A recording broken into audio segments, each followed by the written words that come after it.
A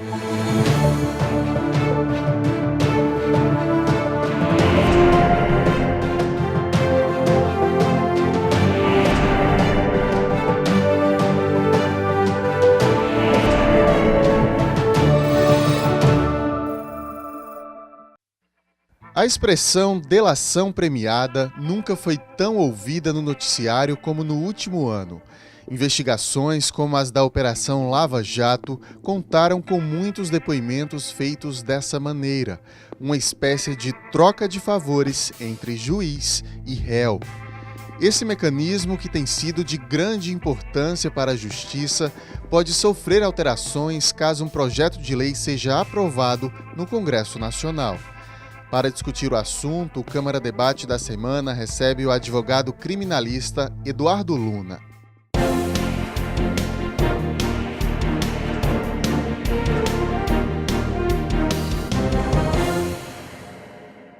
Você de casa que acompanha a nossa programação, seja muito bem-vindo a mais uma edição do Câmara Debate. Doutor Eduardo, bem-vindo à TV Câmara também, muito bom recebê-lo.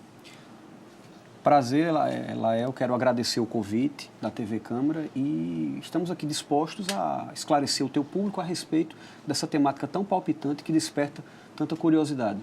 A gente, de fato, quer deixar o assunto bem claro mesmo, doutor, porque eu acho que nunca se ouviu tanto a expressão delação premiada no noticiário de um ano para cá, talvez por conta da própria Operação Lava Jato, né, de todas as investigações envolvendo a Operação Lava Jato. Para a gente começar, então, de maneira bem didática, que mecanismo é esse, doutor? A delação premiada, ela é um meio de obtenção de prova.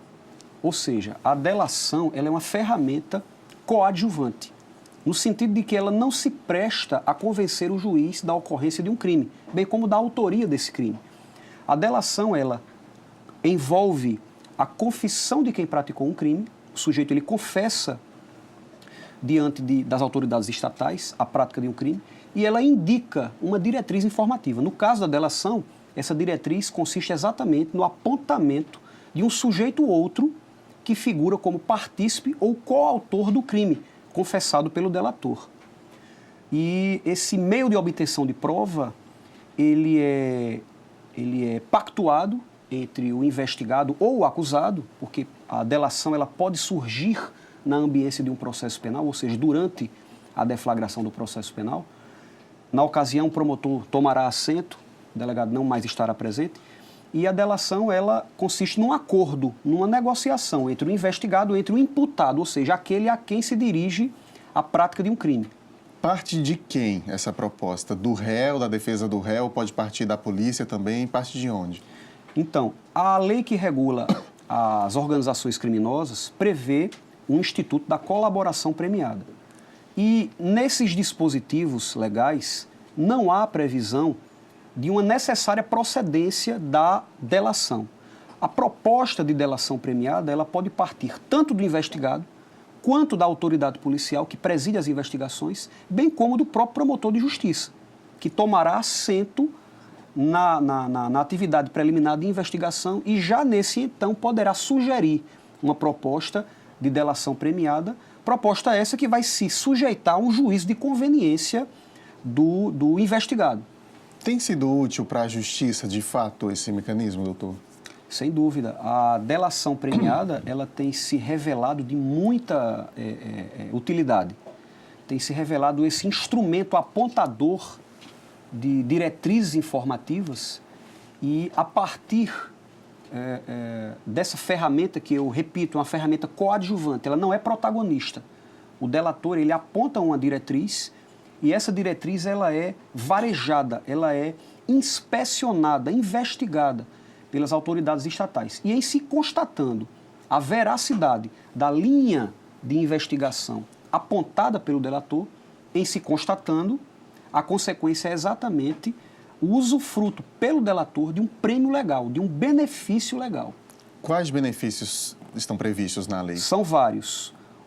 O perdão judicial, que é uma causa que extingue a punibilidade, evitando, inclusive, a própria deflagração da ação penal, mas uma diminuição da reprimenda, uma diminuição da quantidade de pena a ser infligida ao delator, bem como a substituição da pena de prisão, a chamada pena privativa de liberdade, por uma pena restritiva de direitos. Ou seja, na prática, o juiz, no final do processo, ele poderá condenar o delator, mas ao invés de atribuir uma pena de prisão, de encaminhá-lo ao cárcere, o juiz ele determina que o sujeito preste um serviço à comunidade, por exemplo, é uma espécie de pena restritiva de direitos. Além da possibilidade de o delator já condenado, já cumprindo pena, prevê também essa legislação referida a possibilidade de ele progredir do regime fechado para o regime aberto ou semiaberto.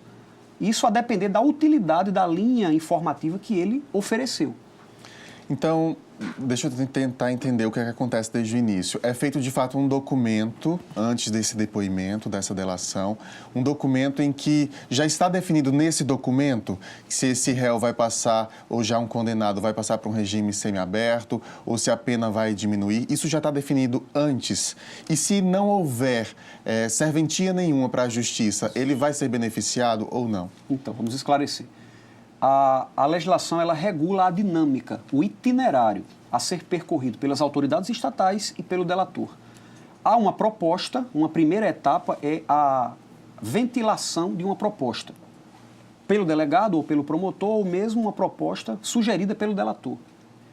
A proposta ela é aceita ou não.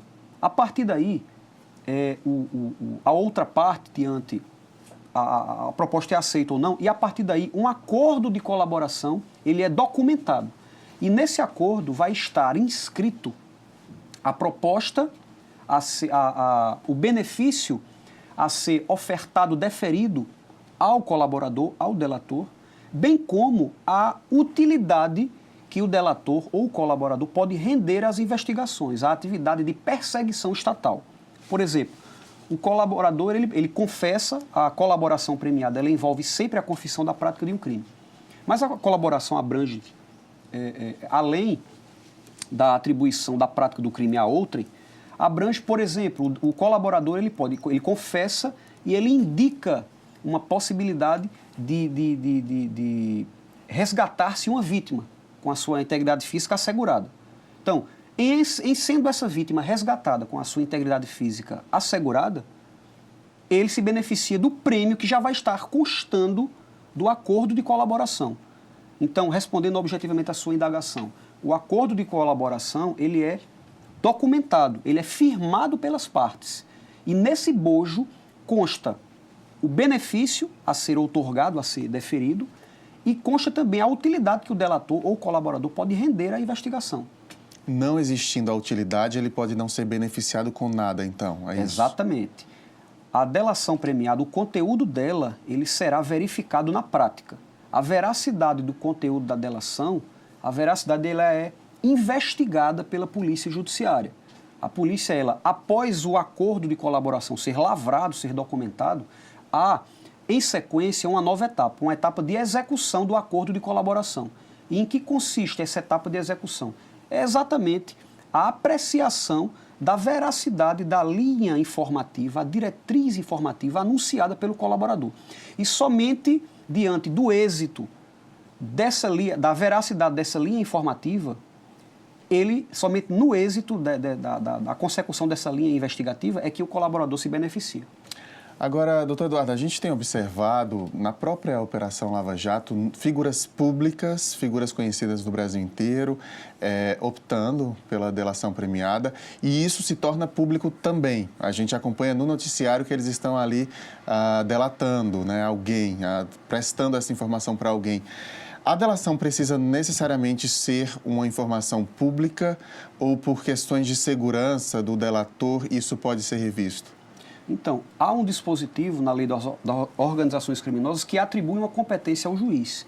E a competência é exatamente de ele poder impor o sigilo às investigações em que figura o colaborador. Somente na imposição desse sigilo pelo juiz é que essas informações não poderão ser veiculadas à imprensa. Os meios de comunicação social, diante desse sigilo, eles não poderão veicular, não poderão publicizar. E é de se ressaltar também que o projeto de lei sobre o qual nós iremos discutir, que prevê algumas mudanças, que prevê algumas alterações nos dispositivos que tratam da colaboração premiada, há a intenção exatamente de criminalizar, primeiro, de impor como regra o sigilo do conteúdo da colaboração premiada. O deputado que propôs o projeto de lei, ele pretende, como regra, estipular o sigilo, que hoje não é a regra. O sigilo ele pode ser atribuído pelo magistrado. E na hipótese deste sigilo ele ser infringido, o infrator se sujeita a um sancionamento penal, ele se sujeita a um processo penal. Ou seja, essa proposta pretende criminalizar a veiculação do conteúdo da delação premiada.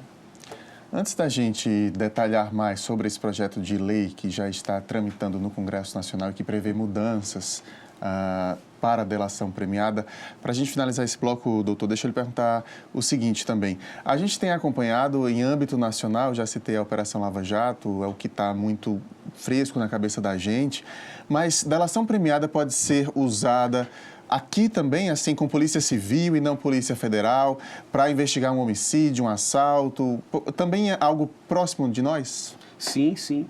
A regulamentação da colaboração premiada, ela se espraia de modo a abarcar a Polícia Judiciária Estadual, bem como a Polícia Judiciária da União, ou seja, a Polícia Federal. Não há uma restrição legal impondo que somente os órgãos federais poderão lançar mão dessa técnica de investigação que é exatamente a colaboração premiada. Tá ok, tá esclarecido. Vou chamar o intervalo, mas é rápido, fica por aí que no segundo bloco a gente continua essa discussão.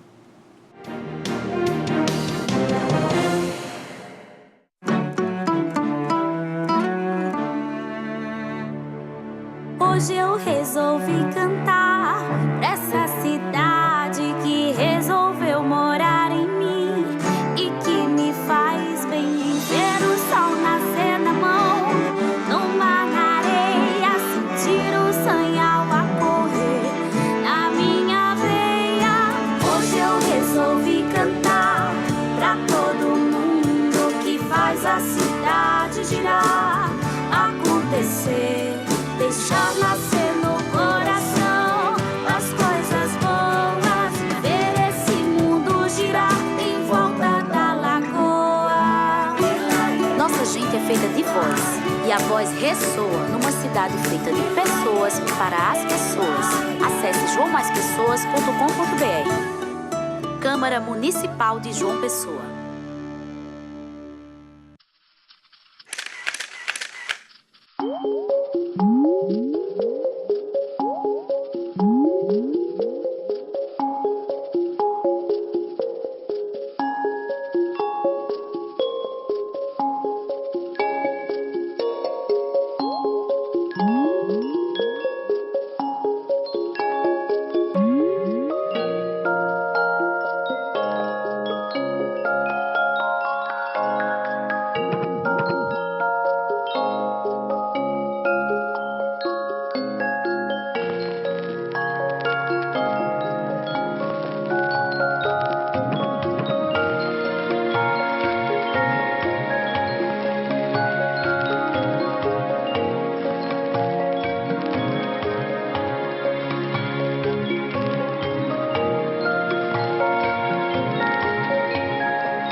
O Câmara Debate está de volta. Essa semana estamos discutindo sobre delação premiada. Estamos esclarecendo que mecanismo é esse, recebendo aqui o advogado criminalista Eduardo Luna.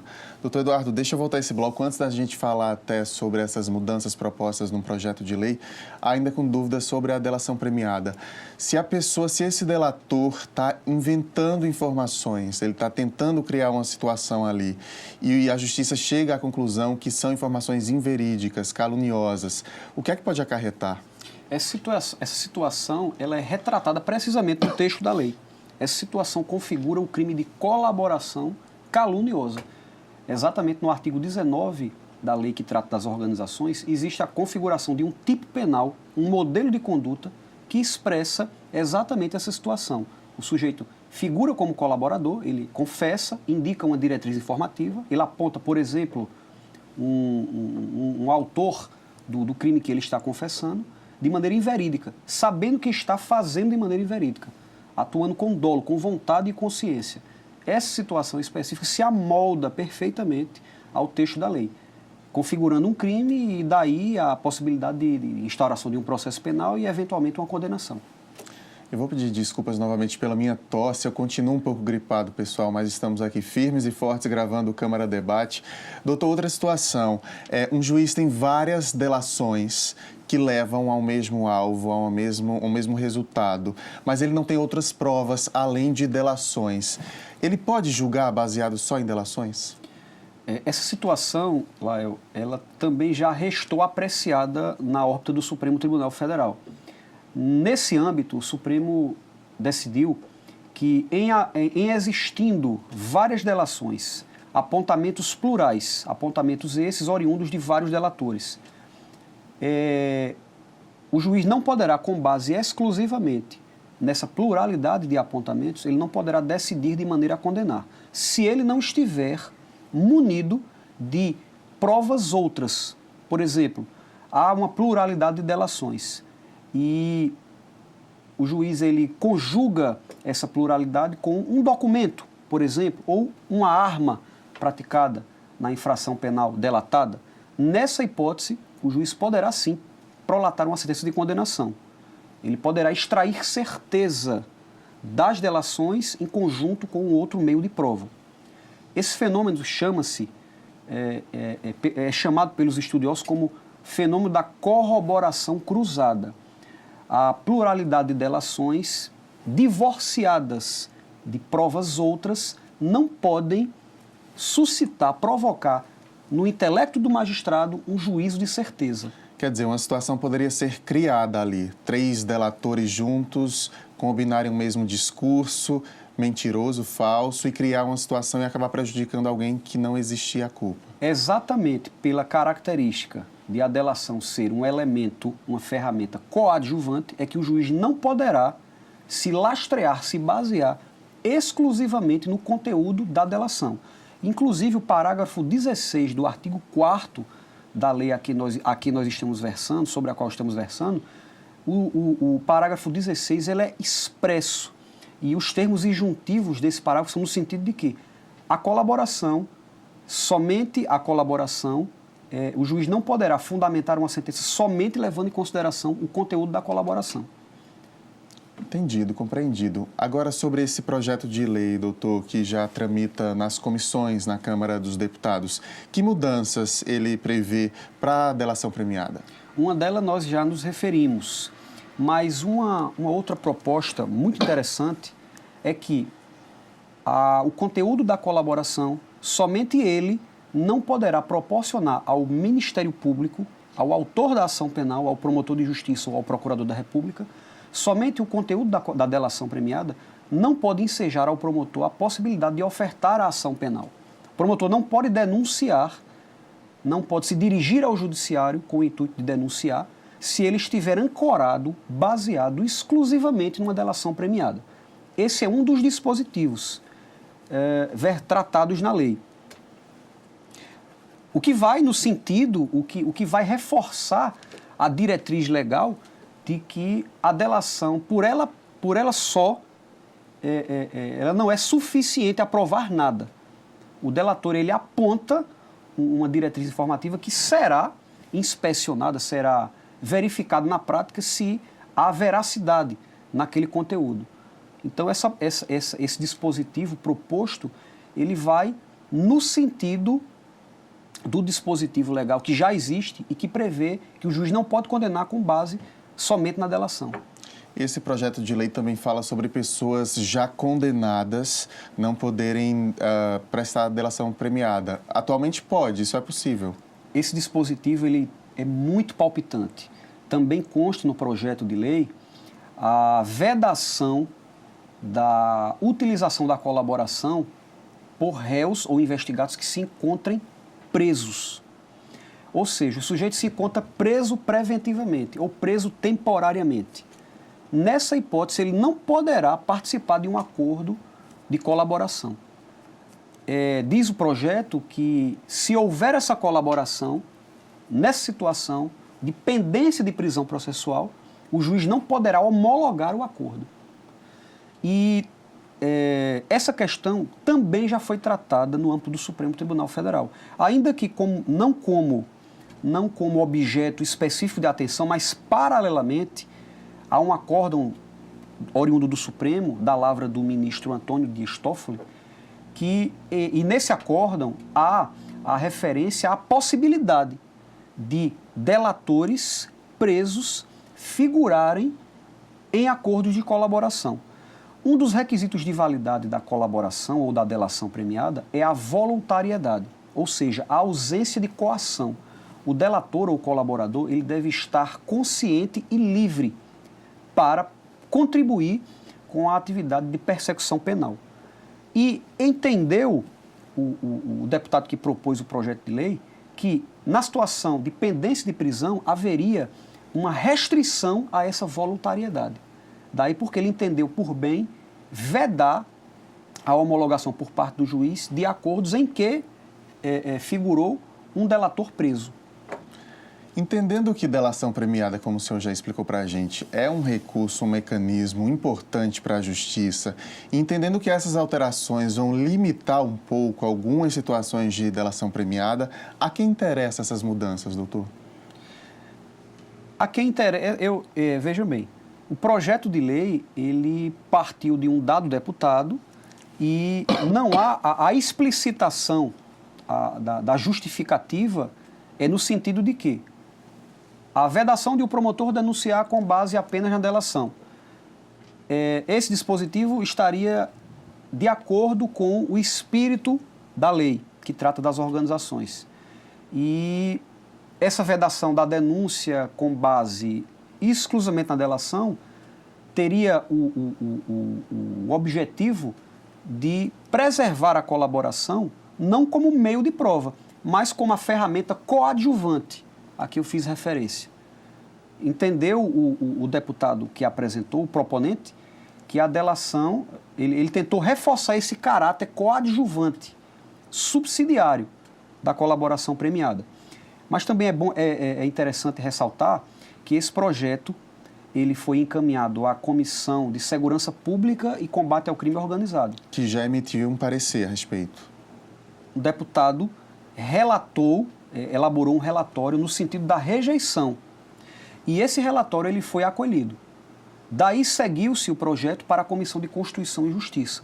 E lá será apreciado no que diz respeito à constitucionalidade do projeto de lei, ou seja, se os dispositivos sugeridos, propostos, eles se encontram de acordo com a Constituição.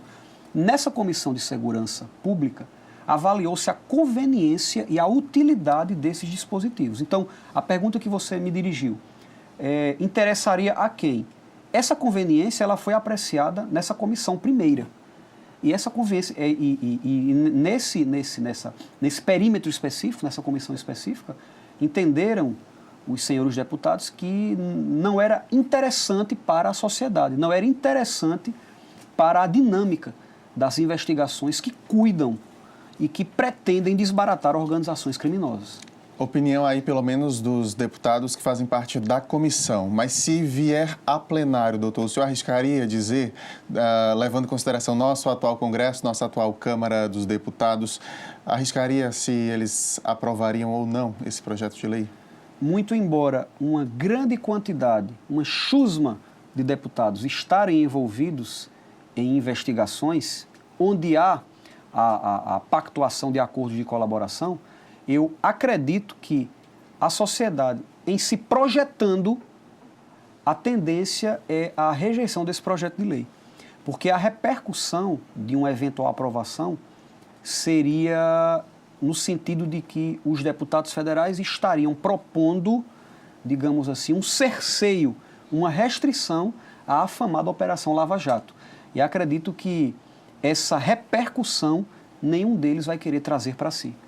A gente está quase no finzinho do programa, a diretora está avisando. Deixa eu lhe pedir para fazer, então, um balanço de toda essa discussão nossa e a sua opinião sobre essas alterações. Seriam negativas, então, essas alterações desse projeto de lei?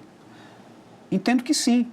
Por exemplo, o dispositivo que veda a colaboração de quem se encontra preso, se bem analisado, ele vai impedir que um sujeito já condenado ele possa se utilizar dessa ferramenta e colaborar com os órgãos estatais.